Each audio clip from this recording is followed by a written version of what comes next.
किए ताकू स्वाधीन भारतर कला समय कहे तो किए कहे गणतंत्र हत्या।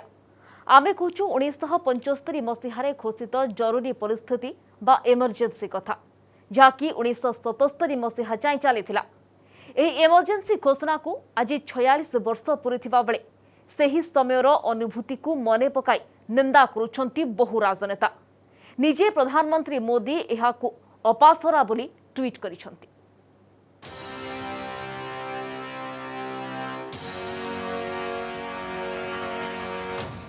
अकथनीय निर्यातना, प्रेस स्वाधीनता उपर अंकुश, विरोध को जेकोसी उपाय रे दमन, पार्टी खोलिले जेल रे चारि कांथरे भर्ती।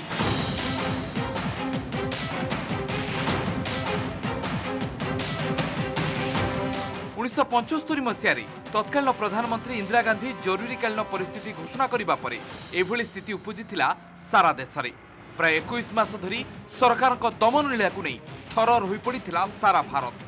कई यहाकू स्वाधीन भारत इतिहास कला समय बोली मत देइथिले।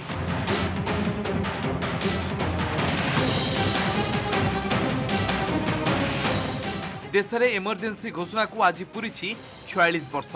प्रधानमंत्री नरेंद्र मोदी ट्वीट करिसेंती से समय को केबे भी भूली हेब नाही। 1975 रु 1977 मध्य समस्त अनुष्ठान गुड़ी को योजनाबद्ध भाव ध्वंस करा जायथिला। एथिसह भारतर गणतांत्रिक आत्मा को सशक्त करने यथा संभव चेष्टा करने को से आह्वान देइछंती।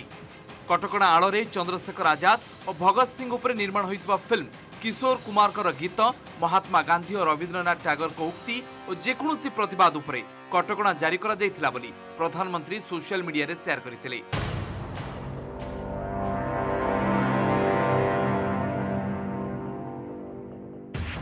केंद्र गृहमंत्री अमित शाह मध्य कांग्रेस सरकार को टार्गेट करिसेंती। आजिर दिन में कांग्रेस क्षमता हासिल पाई जरूरी परिस्थिति घोषणा करी विश्वर सबुठारु बड़ गणतंत्र को हत्या करिथिला। गोटिए परिवार विरोध में उठिथिबा स्वर को दमन करिबा पाई जरूरी परिस्थिति घोषणा करिबा एक कला अध्याय बोली से ट्वीट करिसेंती। आज की पीढ़ी को यह पता ही नहीं कि आपातकाल क्या था। लोकतंत्र का गला घोंटा गया था, अभिव्यक्ति की स्वतंत्रता छीन ली गई थी, मौलिक अधिकारों को समाप्त कर दिया था। ना वकील, ना अपील, ना दलील। राजनीतिक रूप से जो असहमत थे वो घर में नहीं रह सकते, उनको जेलों में डालकर भयंकर यातनाएं दी गई।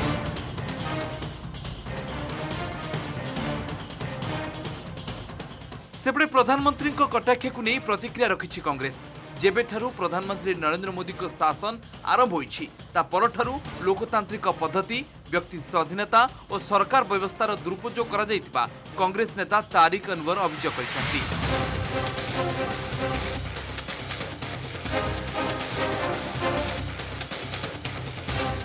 जरूरी परिस्थिति नहीं आरजेडी नेता मनोज झा और बीजेडी प्रसन्न आचार्य मध्य प्रतिक्रिया रखिछंती। 40 वर्ष तले संविधान को ध्वंस करने जो मैंने प्रयास करते सेमाने असफल होइतिले बोली बीजेडी सांसद कहते। जब से मोदी जी का शासन आया है तो जिस प्रकार से लगातार लोकतांत्रिक पद्धतियों का हनन हो रहा है और लोगों की आज़ादी पर का हनन हो रहा है और जिस तरह से सरकारी मिशनरियों का दुरुपयोग हो रहा है, तो ये बात कम से कम मोदी जी और भारतीय जनता पार्टी को कहने का कोई अधिकार नहीं है। 40 साल पहले जिन लोगों ने हिंदुस्तान में संविधान को खत्म करने के लिए जो प्रयास किया था और देश के लोगों को आज़ादी को खत्म करने का जो प्रयास किया था वो असफल रहा।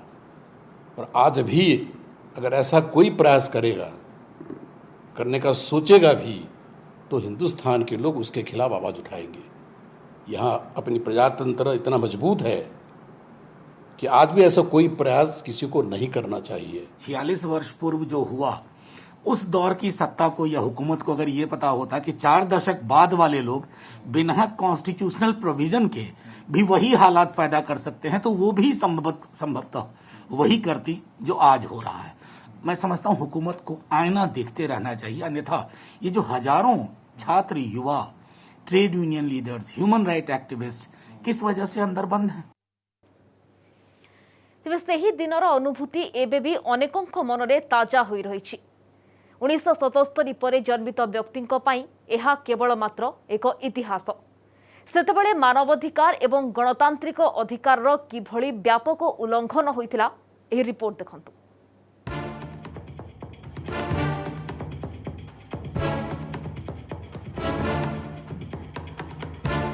इंदिरा गांधी सरकार दमन लीला विरोध में सारा देश में उठीथिला प्रतिवाद स्वर। जयप्रकाश नारायण, राजनारायण, मोरारजी देसाई, चरण सिंह, अटल बिहारी वाजपेयी, लालकृष्ण आडवाणी, अरुण जेटली भली तुंग नेता माने एही आंदोलन नेतृत्व नहीं। सरकार को निष्पत्ति विरोध में जाउथबारु सेमानकु जेल जीवाक पड़िथिला। राष्ट्रीय स्वयंसेवक संघ और जमाते इस्लाम भली संगठन गुड़ी ब्यान करा जाइथिला। पूरा भारत वर्ष में व्यापक मानवाधिकार उल्लंघन होइतिला। एभली अकथनीय निर्यातना विरोध में स्वर उठाउथबा गणमाध्यम गुड़ी भी बंद करा जाइतिला। अनेक प्रेस रे ताला पड़ितिला। सेठरे कार्य करुथबा अनेक सांबादिकଙ୍କୁ मध्य जेल जीवाकु पड़ितिला और एही निर्यातनार सीमा टपितिला जेतेबेले पुरुष माननकु जबरदस्त बंध्याकरण करागला। इंदिरा गांधी क्षमता पाई लालायित थिबा तांको पुओ संजय गांधी एभली अमानुषिक निष्पत्ति नहीं। जरूरी परिस्थिति समय परिवार लोकों को न जणाई जेकोसी व्यक्ति को अटक रखिबा पई क्षमता दिया जाइथिला। एही क्षमतार व्यापक अपव्यवहार हेबा सह अनेक लोकों को निर्यातना दिया जाइथिबा सेतेबेले खबर प्रसारित होइथिला। कांग्रेस सरकार द्वारा घरोई और सरकारी गणमाध्यम गुड़ी को निजर स्वार्थ साधन पई व्यवहार कर जाइथिबा मध्य अभियोग होइथिला। सेतबेलर कांग्रेस नेतृत्वाधीन सरकार जातीय सुरक्षा प्रति विपद दर्शाई इमरजेंसी लागू करथिले। हेले विरोधी अभियोग करथिले यह सत्तारे रहिबा पई संविधानर दुरुपयोग। तेबे कोन थिला यह पछर कारण?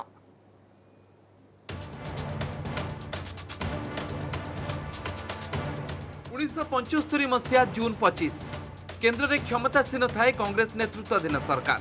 तत्कालीन प्रधानमंत्री इंदिरा गांधी सुपारिश क्रमे सारा देश में जरूरी परिस्थिति घोषणा करथिले तत्कालीन राष्ट्रपति फखरुद्दीन अली अहमद।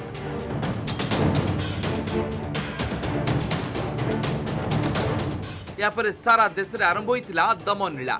सामान्य प्रतिवाद रे जेल रे भर्ती करा जाउथुला। तेबे काहीकि जारी होइतिला इमरजेंसी?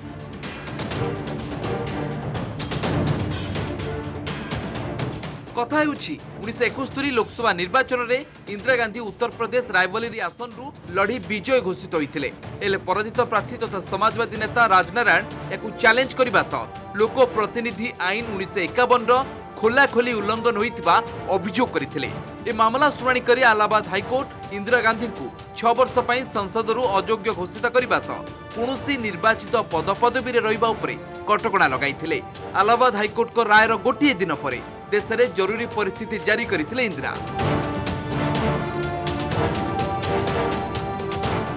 नागरिक मानक मौलिक अधिकार को बातिल करबा सह विरोधी दलर नेता जेल रे भर्ती करा जाइथिला। गणमाध्यम उपरे मध्य जारी होइथिला कटकणा। क्षमतार थिबा तत्कालीन कांग्रेस सरकार किंतु जातीय सुरक्षा प्रति विपद थिबा दर्शाई जरूरी परिस्थितिर आवश्यकता थिबा युक्ति करथिले। इंदिरा गांधी सरकार के निष्पत्ति को किंतु सारा देश में तीव्र विरोध करा जाइथिला। Bureau report, OTV.